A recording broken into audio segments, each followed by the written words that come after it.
ये क्या कर रहा है कंप्यूटर पे, ये तो पोकर खेल रहा है, तो जुआ है। फिर वो कैफे ओनर को ही बोला कि आप मेरे बच्चे को आने मत देना अंदर। हमको कभी माउस पैड मिल जाता था गिफ्ट में, अगर थर्ड आ गए सेकंड आ गए, कभी कीबोर्ड मिल जाता था, कभी हेडफोन मिल जाता था। ये प्राइस मुझे मिल रहे हैं, उन्हें लगता था कि मैं चोरी कर रहा हूँ किसी का। हर बार 20-20 रुपए आप दोगे, वो हम अफोर्ड नहीं कर पाते थे। 2008 में आई थिंक हमने इंडिया की नंबर 1 टीम को हराया था। उस टाइम पे हमें 1 लाख रुपए मिले थे, क्योंकि मैं गाली वाली नहीं देता, मैं ये सिगरेट विगरेट लफड़ा नहीं कर रहा। सचिन सचिन सचिन वैसे वेनम वेनम वेनम, या it's an expensive sport I would say.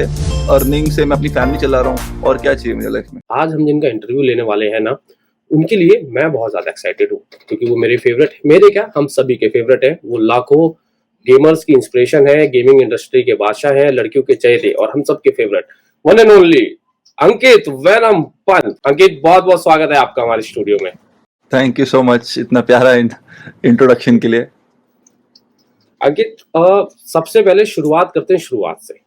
अंकित को कब लगा कि उसे गेमर बनना है? ये शुरू हुआ था आई थिंक जब मैं 14-15 साल का था। एक दिन स्कूल से आ रहा था, मेरे एरिया में एक नया गेमिंग कैफे खुला था। मुझे पता नहीं था वो gaming cafe. Black tinted glasses थे, गेमिंग कैरेक्टर्स थे शॉप के डोर पे। तो थोड़ा बच्चा था तो इंट्रिग हो गया कि क्या हो रहा है अंदर। तो जब मैं अंदर गया तब मुझे समझ में आया कि अच्छा, ये तो एक नया वर्ल्ड ही है। लोग चिल्ला रहे हैं, खेल रहे हैं, इंजॉय कर रहे हैं। वो एटमॉस्फेयर मेरे को काफी अच्छा लगा। और फिर उस टाइम जब मैं पीसी पे बैठा तो आई थिंक वहां से मेरी शुरुआत हो गई थी, जब मुझे पता नहीं थी बट हो गई थी। देखो, जैसे हमारे इंडियन पेरेंट्स होते हैं, सबको लगता है कि भाई हमारा जो बेटा है, हमारा जो बच्चा है, डॉक्टर बने, इंजीनियर बने, टीचर बने। तो एक टाइम सबके सामने आता है जब आपने गेमिंग खेलना स्टार्ट किया, तो आपको लगा होगा कि अब आपको गेमर बनना है। तो आपने अपने पेरेंट्स को कैसे कन्विंस किया कि आपको गेमर बनना है, और उनका क्या रिएक्शन था उस टाइम पे? स्टार्टिंग में तो किसी को भरोसा नहीं हुआ, बिकॉज इंडस्ट्री इतनी बड़ी नहीं थी उस टाइम पे। और जब मैंने शुरू किया था तो गेमिंग को लेके काफी मिसकंसेप्शंस भी थे, अभी भी हैं। एक टाइम था जब मैं वो कैफे में खेल रहा था रात को, और मेरे पेरेंट्स आ गए और उनको समझ में आया कि ये क्या कर रहा है कंप्यूटर पे, ये तो पोकर खेल रहा है, तो जुआ है। बाहर निकला, मेरे को डांटा, घर पे भी बहुत डांटा। फिर वो कैफे ओनर को ही बोला कि आप मेरे बच्चे को आने मत देना अंदर। तो मैंने उस टाइम पे ऐसे गुस्से से रिएक्ट नहीं किया उनको कि नहीं आपको कुछ समझ में नहीं आ रहा है, जो नॉर्मली लोग करते हैं। मैंने वो क्वेश्चंस नोट कर लिए, और फिर एक 10-15 दिन, एक महीने बाद मैं फिर से गया उनके पास, और मैंने बोला कि अगर मैं ये सब चीजें ना करके आपको प्रूव कर दूं कि मुझे सिर्फ खेलना है, बिकॉज मुझे ऐसा लगता है कि इस चीज में मैं आगे अच्छा बन सकता हूँ और इंडिया को रिप्रेजेंट करूंगा टूर्नामेंट्स में। तो उन्होंने बोला नहीं, ऐसा कुछ नहीं होता है, करके दिखाओ।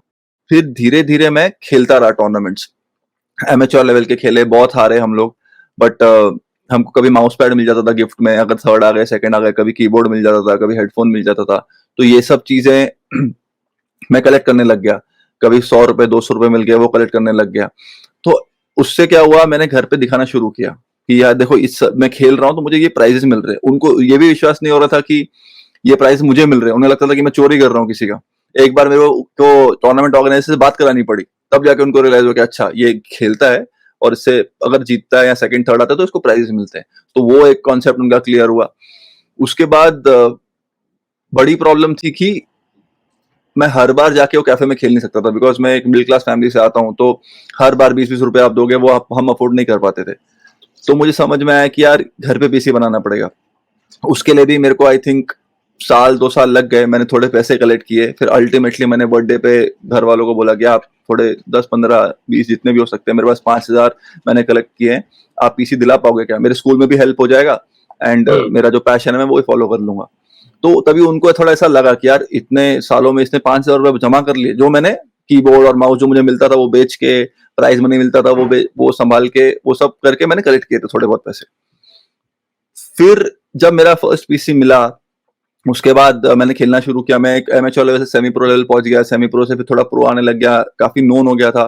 2008 में आई थिंक हमने इंडिया की नंबर 1 टीम को हराया था CS 1.6 के टूर्नामेंट में। तब लोगों को मालूम पड़ने लग गया काफी। फिर एक दो इंटरव्यू आ गए, एक दो आर्टिकल आ गए, एंड उस टाइम पे हमें 1 लाख रुपए मिले थे, मतलब 20,000 कैश, जो 5 में हमने डिवाइड किया था। तो जब वो घर में मैंने बताया कि देखो मेरे को इतने पैसे मिले और मैं ये आपको देना चाहता हूँ, तब उन्हें थोड़ा बहुत ऐसा रियलाइज हुआ कि ठीक है कुछ तो है ये, बट अभी भी ये कन्विंस नहीं थे। फिर ब्रांड्स आए तो 7 फिगर पैसे भी आने लग गए।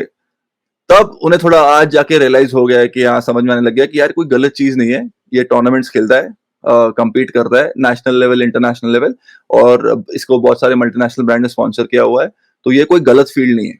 और ये जो आप मिसकंसेप्शन की बात करो, ये सिर्फ मेरे घर में नहीं होते, हर घर में होते हैं। तो मुझे तो अभी मतलब इतने साल हो गए, मोर देन 15-20 ईयर्स, मैं कोशिश करके यहाँ तक पहुंच गया हूँ।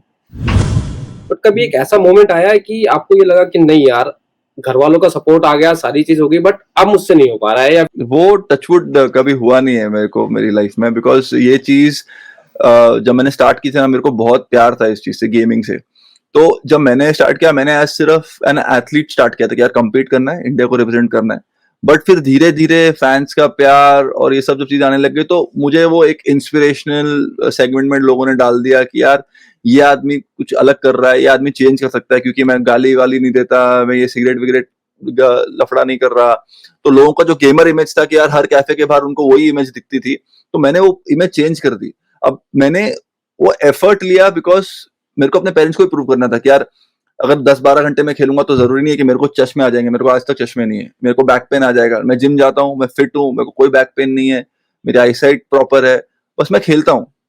बट ये मतलब नहीं है कि मैं 24 घंटे 36 घंटे सिर्फ खेलता हूँ। मैं रेस्ट लेता हूँ, मेरे को लाइफ को बैलेंस करना आता है। मैं दोस्तों के साथ भी जाता हूँ, मैं अपना वर्कआउट्स भी करता हूँ, मैं अपनी प्रैक्टिस भी करता हूँ। तो वो जब फैंस ने ये सब देखा एंड फिर उनके पेरेंट्स मीटअप्स पे आने लग गए, तब मेरे को समझ में आया कि नहीं यार, ये जो मैंने स्टार्ट किया था, ये मुझे प्रॉब्लम नहीं थी, काफी लोगों को और भी प्रॉब्लम्स थी। तो अभी वो डायरेक्शन में जाके ना, मैं खेलते खेलते वो सब मिसकंसेप्शंस भी क्लियर करने लग गया। तो कभी झुकाव का बात ही नहीं आया कि यार मैं थोड़ा डिमोटिवेट हो जाऊं। मेरे को इसमें मजा आता है, प्लस लोगों का इतना प्यार मिलने लग गया है, और मेरी अर्निंग से मैं अपनी फैमिली चला रहा हूँ, और क्या चाहिए मेरे लाइफ में, सब खुश हैं हाँ फिलहाल। नहीं, बिल्कुल ये तो है कि आप एक ट्रेंड सेटर बने हैं। और मैंने आपका एक वीडियो, आपके फैंस का वीडियो देखा था, जो कि आपसे मिला था, तो उसने बताया था कि मैंने अपने दादाजी को आपका वीडियो दिखाया है कि मैं इनके जैसा बनना चाहता हूँ, तो उन्होंने मेरे को परमिशन दी कि हाँ चल ठीक है, तू ये काम कर। वो शायद वो आपने भी देखा होगा वो वीडियो। वो आई थिंक छत्तीसगढ़ से वो आए थे फैन मिलने के लिए, एंड उस टाइम पर उन्हें अलाउ नहीं करते थे, बिकॉज टीयर 2 टीयर 3 सिटीज में बहुत डिफिकल्ट है अभी भी कन्विंस करना। बिल्कुल। टीयर 1 में तो फिर भी धीरे धीरे हो रहा है। तो उस टाइम पर मेरे को आके उन्होंने ये चीज बोली थी। अभी भी काफी मीटअप्स पे ऐसा होता है कि फैंस आते हैं, गले लगा के रोने लग जाते हैं। अब उनके पेरेंट्स भी आते हैं। पहले मेरे को डर लगता था कि यार पेरेंट्स को लेके आ रहे हैं, मतलब कंफर्म मुझे डांट पड़ने वाली है कि आपने मेरे बेटे को बिगाड़ दिया, ये कैसा हो रहा है, आपने मेरी बेटी को बिगाड़ दिया, आपने गलत फील्ड चूज कर ली। बट आजकल वो आते हैं, आशीर्वाद देते हैं, बोलते हैं कि यार हमारा बेटा, हमारी बेटी आपकी फैन है, आपको फॉलो करती है रिलीजियसली, और आप सही तरीके से सिखाते हो। कि मैं हमेशा उनको रियलिटी बताता हूँ कि आप बैलेंस करके चल सकते हो। मैंने बैलेंस किया है, मैंने पढ़ाई वढ़ाई नहीं छोड़ी, मैंने घर पे झगड़े वगड़े नहीं किए। और एक ही सीधा हिसाब है कि जैसे हम जब इस दुनिया में आते हैं तो हमें पेरेंट्स अपना हाथ पकड़े चलना सिखाते हैं, खाना खिलाना सिखाते हैं। मैं भी उनको वही बोलता हूँ, गेमिंग हर किसी को नहीं पता, हमारे पेरेंट्स को नहीं पता होगी, तो आप भी उनका हाथ पकड़ के उनको समझाओ ना कि ये टूर्नामेंट्स होते हैं, हमको ये बनना है, हमको ऐसा करना है। टाइम लगेगा, बट इवेंचुअली आई थिंक वो समझ जाएंगे, क्योंकि मेरे पेरेंट्स तो समझ गए थे। वेनम नाम बड़ा इंटरेस्टिंग साउंड करता है, इसके पीछे की क्या स्टोरी है? कैसे आपने डिसाइड किया कि वेनम नाम रखना है, या फिर क्या दिमाग में आया आपको? वो जैसे मैंने आपको बताया कि जब भी मैं वो कैफे गया था, तो एक डियाब्लो में गेमिंग कैरेक्टर था वेनम लॉर्ड, मेरे एक दोस्त का, जिसने मुझे सीएस सिखाया था। एंड उसने भी मुझे बोला कि तेरा हाइट है और तू थोड़ा अग्रेसिव भी खेलता है गेम में, तो तू वेनम लॉर्ड नाम रख ले। तो मैंने वहां से वो नाम ले लिया था। बट फिर जैसे जैसे मैं थोड़ा बड़ा हुआ तो मुझे समझ में आया कि वो वेनम लॉर्ड मतलब लॉर्ड ज्यादा हो जाएगा थोड़ा, तो लॉर्ड हटा देना चाहिए, वेनम तक ठीक है। तो फिर वैसे मैंने अपना नाम वेनम रख लिया। तो भी लोग वेनम भी बुलाते हैं, वेनम वाइफ भी बुलाते हैं। मैं एक आपका पॉइंट ऑफ व्यू जानना चाहूंगा। आज ई गेमिंग जो इंडस्ट्री है वो एक अलग ही लेवल पे चली गई है, लोग प्यार दे रहे हैं, लोग एज अ करियर इसको देखना चाहते हैं। तो आपके पॉइंट ऑफ व्यू से एज अ करियर आप ई गेमिंग इंडस्ट्री को कैसे देखते हो? मैं अभी बोलूंगा कि ये गेमिंग जब हमने स्टार्ट की थी 15 साल पहले, तब तो बिल्कुल कुछ नहीं था। मतलब एक टूर्नामेंट हुआ तो हुआ, वैसा होता था। बट आज की डेट में 4-5 बड़े टूर्नामेंट ऑर्गेनाइजेशन है जो हर 2 महीने में एक टूर्नामेंट कर रहे हैं। तो अभी तो काफी बड़ी हो गई है। बट अभी ये शुरुआत है, मैं बोलूंगा। हमें अभी भी स्टेडियम्स तक पहुंचना है, जहाँ पे जैसे क्रिकेट देखते हो आप, स्टेडियम में फैन रहते हैं ना, तब मुझे ऐसा लगेगा कि हाँ यार कुछ अचीव कर लिया है। मेरा तो वो गोल है कि एक स्टेडियम में टूर्नामेंट खेलूं मैं, और फैंस जो चीयर करते हैं, जैसे सचिन सचिन सचिन, वैसे वेनम वेनम वेनम, या कोई भी दूसरा नाम लेके चीयर करे। और भले ही एज अ प्लेयर खेलूं मैं, एज अ फैन रहूं, मेरे को स्टेडियम में रहना है। तो आई थिंक वहां का टारगेट है। तो गेमिंग इंडस्ट्री में जैसे कि हर बिजनेस में होता है कि अगर आप कोई बिजनेस स्टार्ट करते हो तो उसमें आपको कुछ ना कुछ इन्वेस्टमेंट डालनी पड़ती है, उसके बाद में वो आपका बिजनेस स्टार्ट होता है। बट गेमिंग इंडस्ट्री में सेम चीज जाती है या फिर गेमिंग इंडस्ट्री में ऐसा कुछ है कि विदाउट इन्वेस्टमेंट आप इसको स्टार्ट कर सकते हो? ये एक अच्छा क्वेश्चन पूछा आपने, और मैं ये अपने स्ट्रीम्स में भी लोगों को बोलता हूँ कि आपको लगता होगा कि पीसी मिल गया तो आप गेमर बन जाओगे, ऐसा नहीं है। इन्वेस्टमेंट लगता है। जैसे कि आप अगर क्रिकेट खेल रहे हो तो आपको पैड्स और अच्छा बैट और ये सब लेना पड़ेगा, वैसे ही आपको ई स्पोर्ट्स में अगर प्रोफेशनल गेमिंग परस्यू करनी है, आपको अच्छा keyboard, which is again expensive, अच्छा माउस जो स्किप ना करे, अगेन एक्सपेंसिव माउस पैड, आपको मॉनिटर, सीपीयू, प्रोसेसर, अच्छा ग्राफिक कार्ड, अच्छा मेमोरी, एसएसडी, ये सब चीजें आपको लगानी पड़ेंगी और ये एक्सपेंसिव है। आप मतलब समझ लो एक अच्छा पीसी आज की डेट में आप लेने जाओगे तो आपको नहीं बोल के 1.5 से 1.25 लाख से लेके 1.5 या 2 लाख तक मिलेगा, which is an easy, middle class family can not afford it. मेरे टाइम पे मैंने 25,000 का पीसी बनाया था, मेरे वारे न्यारे हो गए थे कि यार 25,000 इसका, मेरे को पता था कि पीसी मिलना ही नहीं वाला है मेरे को, और आज वो 25,000 भी, वो गेम अलग था, अब गेम हैवी हो गए हैं, ग्राफिक बढ़ गए हैं, अपडेट्स आती रहती हैं और हैवी होता रहता है, तो आपको 2-3 साल 4 साल में उसको अपग्रेड करना पड़ता है, वरना आप पीछे रह जाओगे और बाकी लोग आगे निकल जाएंगे। तो it's an expensive sport I would say, but अगर आप मैनेज करोगे और आपने अपने टारगेट सेट कर लिए तो मतलब हो सकता है।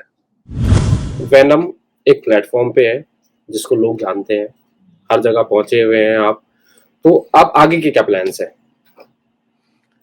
आगे के प्लान्स यही है कि ये प्लेटफॉर्म मैं यूज करूं लोगों को समझाने के लिए, क्योंकि लोगों ने आज मुझे इस मुकाम पर पहुंचा दिया। ये लाइफ मैंने कभी सोची नहीं थी कि मुझे मिल पाएगी।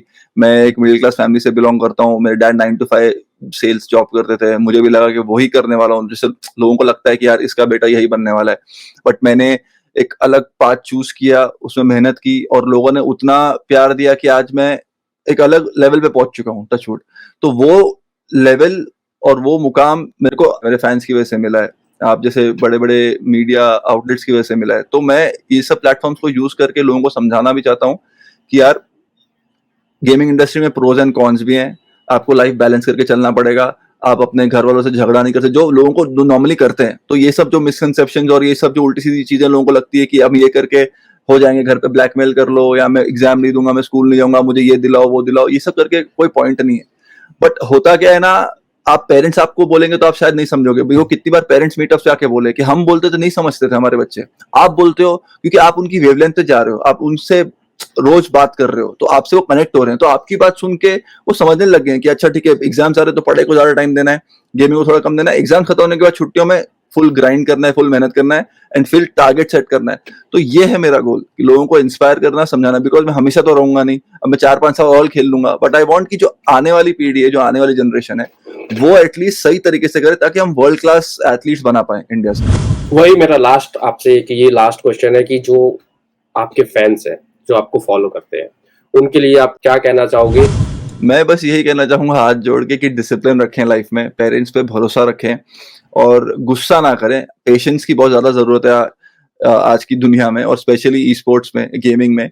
यस, ग्रो हो रही है, आपको लगता है कि ठीक है वेनम है, इतने सारे ब्रांड्स है, इतने सारे पैसे कमा रहा है, बट वेनम को करते करते काफी 10-15 साल लग गए और बहुत मेहनत लगी, और मैंने कभी छोड़ा नहीं। एक टाइम आया था जब मैं टूर्नामेंट्स हारे जा रहा था, बट मैंने छोड़ा नहीं। एक टाइम आया था जब नंबर्स कम थे, मैंने छोड़ा नहीं। एक टाइम आया था स्पॉन्सर नहीं थे, मैंने छोड़ा नहीं। तो आपको भी वही करना है, बट ये चीज में आपको अपने टारगेट भी सेट रखने हैं, क्योंकि आप ये नहीं बोल सकते कि घर वालों के मेरे को 5 साल दे दो, मैं कुछ करके दिखा दूंगा। नहीं, मैंने ये नहीं कभी नहीं बोला। मैंने 1 साल मांगा था, वो 1 साल में मुझे पता था कि मुझे अपनी ग्रोथ दिखानी है, क्योंकि घर वाले तो eventually they will get old, you have to take care of them.